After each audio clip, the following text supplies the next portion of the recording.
Wewe unatamani kusikia sauti ya Mungu kwa muda mrefu, lakini umekuwa ukishindwa. Umejaribu vitu vingi sana kufanya, umejaribu kufunga, umejaribu kuomba, umejaribu kutoa sadaka, lakini bado unashindwa kusikia sauti ya Mungu. Leo nitakutajia makosa makubwa matano ambayo unatakiwa kuweza kuyaacha ili uweze kusikia sauti ya Mungu. Na utakapoyaacha makosa haya, utaanza kusikia sauti ya Mungu mara moja. Sasa napokwenda kuonyesha makosa haya, kama bado hujasubscribe channel yetu, unaweza ukasubscribe pale ulipo, ili kipindi ninachokuletea mafundisho mapya uwe kwanza kuyapata. Na kama bado hujalike video hii, basi unaweza ukalike mahali pale. Mungu akubariki sana. Kosa la kwanza ni kukosa utulivu kipindi unachokuwa kwenye maombi ama kipindi unachokuwa unasoma neno la Mungu. Moja kati ya sehemu kubwa sana ambazo Mungu anaongea na watu, kipindi ambacho watu huwa wanakuwa wanaomba ama watu wanasoma neno la Mungu.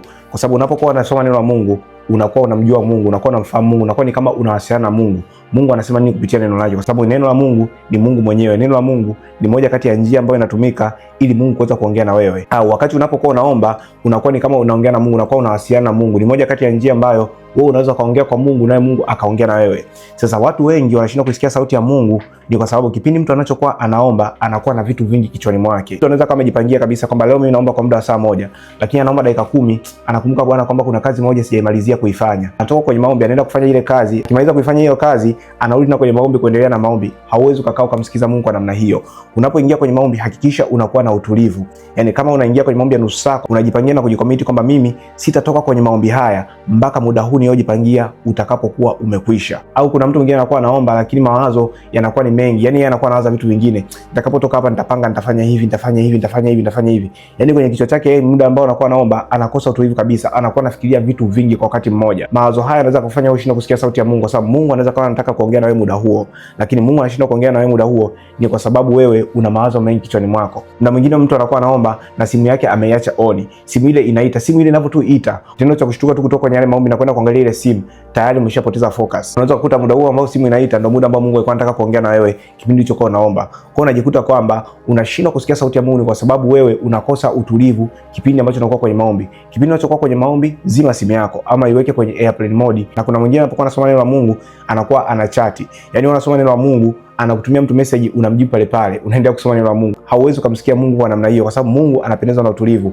Mungu huwa anaongea na watu kipindi wanachokuwa na utulivu. Unaona Mungu alikuwa anamtembea Adam na Hawa kipindi cha jioni, kwa sababu jioni ilikuwa imetulia. Jioni ilikuwa ni sehemu ambayo hamna shughuli nyingi. Jioni ilikuwa ni kipindi ambacho Adam na Hawa wanakuwa wametulia, wameshamaliza kazi zao zote. So Mungu alikuwa anakuja kuwatembelea na anakuja kusema nao. Lakini wewe Mungu anashindwa kusema na wewe kwa sababu hauna utulivu. Unaweza ukawa ufanye kosa hili la kwanza, lakini kosa hili la pili ndio linalokufanya wewe usiweze kusikia sauti ya Mungu. Sasa kosa la pili la kawaida kabisa ambalo linakufanya wewe usiweze kusikia sauti ya Mungu ni kutokuwa na kalamu na daftari kipindi unachosoma neno la Mungu. Jambo hili linaweza kuonekana la kawaida sana kwa sababu watu wengi wameshazoea kusoma Biblia bila kuwa na kalamu na daftari. Ninaomba unisikilize kwa makini sana. Neno la Mungu hatusomi, neno la Mungu tunajifunza. Narudia tena. Kuna tofauti kati ya kustudy neno la Mungu na kuliread neno la Mungu.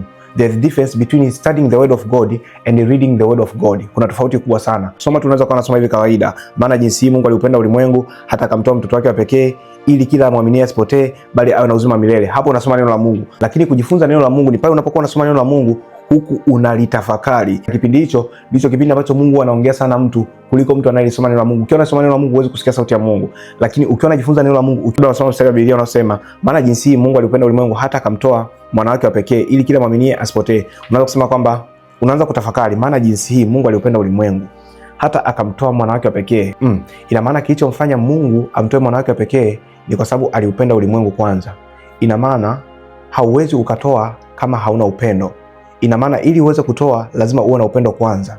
Ina maana hata mimi ninapoishi katika maisha yangu ya kawaida, kiwango changu cha kutoa kinaonyesha ni namna gani nampenda Mungu. Inaonyesha ni kwa kiasi gani nampenda Mungu. Sasa hapo unatafakari neno la Mungu, unajifunza, unajiuliza maswali ndani yako. Sasa unaanza kujiangalia na wewe. Unaanza kusema, ina maana mimi siku ya leo nimepunguza kutoa ni kwa sababu huenda upendo wangu kwa Mungu umeshuka. Huenda kuna sehemu nimemkosea Mungu, mahusiano yangu na Mungu hayako vizuri, na ndio maana nimepunguza hata jinsi gani ninayotoa. Jinsi gani ya kutoa sadaka zangu, jinsi gani ninayojitoa mbele za Mungu. Unaona, tayari Mungu ameshaanza kuongea nawe kupitia neno lake. Hapo tayari Roho Mtakatifu ameshaanza kusemesha kwamba angalia neno hili, usianaisha na maisha yako ya kawaida. Wewe unaishi vipi? Wewe kwa nini sasa hivi hautoi kama ulivyokuwa unatoa zamani? Ina maana kile unachokipata sasa baada ya kutafakari unakiandika kwamba okay, Kumbe eneo ambalo natakiwa nishughulikie ni eneo la upendo. Mimi simpendi Mungu vya kutosha, ndio maana hata kwenye kutoa ninapata uzito mkubwa sana. Sasa nifanyaje ili niweze kuongeza upendo wa Mungu? Unaanza kuangalia, unaanza kutafuta. Unaona hapo ndo Mungu anasema na wewe, kwa sababu unatafakari neno la Mungu. Hausomi moja kwa moja. Hapo unakuwa na kalamu yako na daftari yako unaandika. Kwa sababu kila kitu ambacho Mungu anakuambia hauwezi kukikumbuka kwa kutumia akili ya kawaida. Kuna muda mwingine inabidi uandike. Na ndio maana Mungu anamwambia Habakuki, yaandike maneno haya kwenye vibao ili kila apataye kuyasoma aweze kuyasoma kama maji. Anamwambia Mungu yaandike. Ina maana kuna faida katika kuandika kile kitu ambacho Mungu anasema na wewe. Watu wengi wanaona ni kawaida tu. Mtu amekaa kwenye gari lake anapitia Biblia hivi kama anasoma gazeti. Kama anasoma story anapitia hivi. No, Biblia haisomwi hivyo. Biblia haisomwi. Sasa kosa la tatu ni kukosa utulivu kipindi unachomaliza kuomba. Watu wengi baada ya kumaliza kuomba wanakuwa hawana utulivu. Mtu baada ya kumaliza kuomba, kimbia unawasha simu yako, uko tayari Facebook, uko tayari YouTube, uko tayari TikTok. Unaangalia nini? Unaangalia comedian, unaangalia vituko, unaangalia vichekesho, unaangalia movie, unaangalia tamthilia. Inaomba unisikilize kwa makini sana. Mara nyingi sana kipindi ambacho unakuwa unaomba, wewe unakuwa unasema na Mungu. Lakini baada ya kumaliza kuomba, Mungu huwa anatamani na yeye aanze kusema na wewe baada ya kumaliza kuomba. Sasa kile kipindi ambacho Mungu anatamani kuweza kusema na wewe, anakuta tayari uko unaangalia vichekesho, unacheka mwenyewe. Anakuta tayari wewe uko kupiga story na marafiki zako baada tu kumaliza maombi. Yaani kana kwamba ulikuwa unasubiria uweze kumaliza maombi haraka haraka ili uweze kwenda kupiga story. Ulikuwa unaona maombi kama kwako ni mzigo. Kitu hicho kitakufanya wewe ushindwe kusikia sauti ya Mungu kwa urahisi kabisa. Na ni jambo ambalo watu wanaliona ni la kawaida sana. Mtu akishamaliza tu kuomba tayari ameshakimbilia kwenye vitu vingine. Ni bora utakapomaliza kuomba uende kukimbilia kulala. Mungu anaweza akasema nawe hata kwa njia ya ndoto au maono. Lakini sio tu baada ya kumaliza kuomba tayari umeshaanza kufanya vitu vingine. Kosa hilo linaweza kuonekana la kawaida sana, lakini kitu hicho kinaweza kuwa kitu pekee ambacho kinakufanya wewe usiweze kusikia sauti ya Mungu siku ya leo. Na ndio maana unaona hata ndoto nyingi huwa zinaota wakati wa usiku, kwa sababu mchana watu wanakuwa na shughuli nyingi. Mchana watu wanakuwa na mambo mengi. Kwa hiyo ukitaka kuweza kusikia sauti ya Mungu kwa urahisi zaidi, kila unapomaliza kufanya maombi, hakikisha unakuwa na muda wa utulivu. Na kosa la 4 ni kutokutambua kwamba Mungu anaweza akasema na wewe kupitia mtu mwingine, mtu wa kawaida kabisa ambaye hata hamjui Mungu. Unajua kosa hili linafanywa na watu wengi sana. Watu wengi wanashindwa kusikia sauti ya Mungu kwa sababu wanajua kwamba nikitaka kusikia sauti ya Mungu lazima mtumishi wa Mungu aongee na mimi peke yake. Neno la Mungu lazima liongee na mimi peke yake. Yaani anachagua vyanzo ambavyo Mungu anaweza kaongea na yeye. Kumbe muda mwingine Mungu anaweza kutumia mtu yote yule kuongea na wewe. Kwa mfano, unaweza kukuta wewe sio mlevi, ama wewe ulikuwa ni mlevi zamani na umeacha tabia hiyo ya ulevi. Unaanza kunywa pombe tena. Unashangaa tu anakuja mtu ambaye ni mlevi kabisa kama wewe, anakuja anakuambia wewe, ndugu yangu, mbona ufanya nini na hivi vitu? Mbona hivi vitu kama sio vya kwako? Unashangaa huyu jamaa tunakunywa naye, huyu jamaa si mlevi kama mimi, kwa nini ananihukumu mimi? Yaani kwa nini anirekebishe mimi? Kumbe ni Mungu anaongea na wewe kwamba bwana, hapo sio pa kwako. Ni Mungu tayari, ni sauti ya Mungu tayari hiyo. Lakini kwa sababu umeshajipangia kwamba mimi Mungu anaongea na mimi kwa njia ya utumishi wa Mungu, ama anaongea na neno la Mungu, au anaongea na mimi kupitia vitu vitakatifu peke yake, Mungu hawezi kuongea na mimi kupitia mtu yeyote. Sehemu ambayo unakosea na unashindwa kusikia sauti ya Mungu kwa urahisi zaidi. Kumbe unachotakiwa kujua kwamba muda wote unatakiwa uwe attentive kwenye kusikia sauti ya Mungu. Muda wote unatakiwa uwe makini. Muda wote unatakiwa ukae chonjo, ukae mguu sawa, kwamba Mungu anaweza kaongea na mimi kupitia kitu chochote kile. Either Mungu anaweza kaongea na mimi kupitia watu wanaonijua mimi, Mungu anaweza kaongea na mimi kupitia watu wasionijua. Unaona hata kwenye maandiko Farao anaota ndoto mara mbili.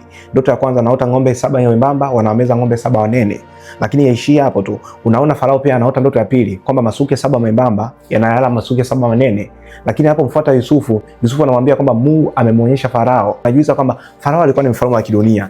Farao alikuwa sio mtu ambaye anamjua Mungu. Farao alikuwa anaabudu miungu ya Egypt, miungu ya Kimisri. Sasa kwa nini Mungu alikuwa anaweza kusema na Farao? Na Mungu alivyosema na Farao, na ujumbe ule wa Farao uliweza kuwasaidia watu ambao hawamjui Mungu na watu wanaomjua Mungu. Kwa sababu njaa ilipokuja kwenye ile nchi, bila Farao kupata ule ujumbe kutoka kwa Mungu, ina maana Waisraeli kina Yakobo walikuwa wanamjua Mungu wangekufa, na wale ambao walikuwa hamjui Mungu wangekufa kwa njaa. Ina maana Mungu alimtumia Farao aliyekuwa hamjui Mungu kabisa kufanya watu wanaomjua Mungu wajiandae. Hata wewe siku ya leo unaweza kuwa kuna mtu unamdharau kweli, lakini mtu huyo ndo mtu ambaye Mungu anataka kumtumia aweze kuongea na wewe ambaye ni mtakatifu, lakini yeye sio mtakatifu kabisa. Na ndio maana kwenye kitabu cha Ayubu anasema, je, ni nani anaweza kutoa kitu kisafi kutoka katika kitu kichafu? Ni Mungu peke yake. Kwa Mungu anaweza kana tumia njia nyingi kuongea na wewe, lakini kwa sababu wewe umeshajipangia kwamba Mungu akitaka kuongea na mimi lazima atumie watumishi wake, lazima atumie watu ambao ninajua ni watakatifu. Unapuuzia yale maonyo madogo madogo, unapuuzia wale watu ambao sio watakatifu, na unapishana sauti ya Mungu. Sasa napokwenda kuonyesha kosa la 5, kama bado haujasubscribe channel yetu na unabarikiwa sana, unaweza ukasubscribe pale ulipo, na kama bado hujalike video hii, basi unaweza ukalike mahali pale. Na kosa la 5 ambalo linaonekana la kawaida kabisa, ambalo linakufanya usiweze kusikia sauti ya Mungu, ni kukosa moyo wa ibada au kutokuwa tayari wakati wote ule kusikia sauti ya Mungu. Unajua shida, watu wengi hatuna moyo wa ibada. Kuwa na moyo wa ibada ni kule kuwa tayari wakati wote. Na ndio maana maandiko yanasema kwamba iweni tayari wakati unaofaa na wakati usiofaa. Kuna watu tuko hapa, muda ambao unataka kusikia sauti ya Mungu ni muda unaokuwa kwenye maombi peke yake, ama unasoma neno la Mungu peke yake. Yaani hapo ndo unakuwa unajiposition kwamba sasa hivi naingia kwenye maombi, hebu ngoja nikae katika hali ya kumsikia Mungu. au hapa ndo naingia katika kusoma neno la Mungu, hebu ngoja nikae muda huu katika hali ya kusikia sauti ya Mungu. Lakini ukiachana muda ambao unasoma neno la Mungu, muda unaokuwa unafanya maombi, muda unaokuwa kanisani, nyakati zingine zozote unakuwa hujaweka moyo wako tayari katika hali ile ya kupokea, tayari katika ile hali ya kusikia maelekezo kutoka kwa Mungu. Hali hii inakufanya wewe ushindwe kusikia sauti ya Mungu wakati wowote. Unatakiwa ukae katika moyo wa ibada. Ukaa katika moyo wa ibada ni upi? Ni ukaa katika hali ya utakatifu, ukaa katika hali ambayo ni tayari kwa Bwana. Mimi siku ya leo niko tayari kujifunza. Mimi siku ya leo niko tayari kufuata kitu gani ambacho Mungu ananiambia niweze kufanya. Yaani unakuwa uko tayari muda wote, sio muda fulani tu kwamba Bwana muda huu mimi kwa sababu naingia kusoma neno la Mungu na natakiwa nikae katika hali ya kuweza kusikia Mungu. Muda huu kwa sababu naingia katika maombi. No. Muda wote natakiwa uwe tayari. Jiposition katika hali ya kutaka kusikia sauti ya Mungu. Jiposition katika namna ambayo unaweza kusikia sauti ya Mungu muda wote ule. Muda ambao unakuwa uko jogging unakimbia, muda ambao unakuwa uko kazini, muda ambao unakuwa uko kwenye eneo lako la biashara, kwa sababu Mungu anaongea na watu muda wote ule. Unaweza kuwa uko kazini, Mungu ana maelekezo anataka kukupa kuhusiana na hiyo kazi unayoifanya. Unaweza kuwa uko kwenye biashara, kuna shambulio linakuja katika ulimwengu wa kiroho, lakini Mungu anataka kukuambia, Mungu anataka kuachia kiashiria fulani katika roho yako, kuonyesha kwamba Bwana hapa unavamiwa. Lakini kwa sababu wewe hujakaa katika moyo wa ibada, hujakaa katika ile hali ya utulivu, hujakaa katika ile hali ya kujiandaa, kwa hiyo unapishana sauti ya Mungu, jambo bali linakutokea kwenye maisha yako, unaishia kulalamika, ni kwa sababu haujajiandaa muda wote. Sasa muda huu nataka nikuombee Mungu aweze kufungua masikio yako na macho yako ya kiroho ili uweze kusikia sauti ya Mungu kwa urahisi zaidi. Baba, katika jina la Yesu, namwombea dada huyo, namwombea mama huyo, namwombea mtoto huyo kuanzia sasa. Baba, tazama ameweka mkono wake kwenye kichwa chake akitamani Mungu wa mbinguni aweze kusikia sauti yako. Baba, naomba ukafungue macho yake ya kiroho, kafungue masikio yake ya kiroho Bwana, akapate kwanza kuona na akapate kwanza kusikia sauti ya kwako. Bwana, kataa kila upinzani Bwana ambao umesimama kwenye maisha yake, ambao unamfanya ashindwe kusikia sauti ya Mungu. Kuanzia sasa kwa mamlaka ya jina la Yesu Kristo aliye hai, kila kizuizi kilichosimama katika ulimwengu wa kiroho kinachozuia watu hawa wasiweze kusikia sauti yako, Baba, nakivunja kuanzia sasa kwa mamlaka ya jina la Yesu Kristo aliye hai. Amen. Kama unaamini kwa maombi haya kwamba macho yako na masikio yako ya kiroho yamefunguka, hebu andika pale kwenye comment section ya kwamba macho yangu na masikio yangu ya kiroho vimefunguka kuanzia sasa. Andika namna hiyo na Mungu wa mbinguni atayafungua macho yako na masikio yako ya kiroho kwa mamlaka ya jina la Yesu Kristo aliye hai. Amen. Lakini pia tuna kitabu hichi nimeandika, kinaitwa Ndoto na Tafsiri Zake. Kwenye kitabu hiki nimekuelekeza namna gani ya kuweza kusikia sauti ya Mungu kwa njia ya ndoto. Lakini pia nimeonyesha maana zaidi ya 70 ya ndoto ambazo watu wanaota kila siku na namna gani ambayo unaweza kutafsiri ndoto yote ambayo unaiota. Kitabu hichi kinauzwa shilingi 10,000 peke yake. Unaweza kanifuata inbox ukachukua namba zetu za simu ambazo zinaonekana upande wako kulia chini ya screen yako, ukatafuta WhatsApp, ukaandika ninahitaji kitabu. Nitakupa utaratibu wa kulipia. Utakapolipia nitakutupia kitabu hichi either kwa soft copy ama kwa hard copy. Ukitaka kwa hard copy utatuma shilingi 10,000 ya kitabu, lakini pia utatuma shilingi 10,000 ya kuweza kusafirisha kitabu hichi ili kiweze kufikia pale ulipo. Muda huu tumefikia mwisho wa video hii. Kama bado hujasubscribe channel yetu, unaweza ukasubscribe pale ulipo ili kipindi tunachokuletea mafundisho mapya uwe wa kwanza kuyapata. Na kama bado hujalike video hii, basi unaweza kulike mahali pale. Mungu akubariki sana. This is Apostle Deusi Sengo. Amen. Shalom. Peace.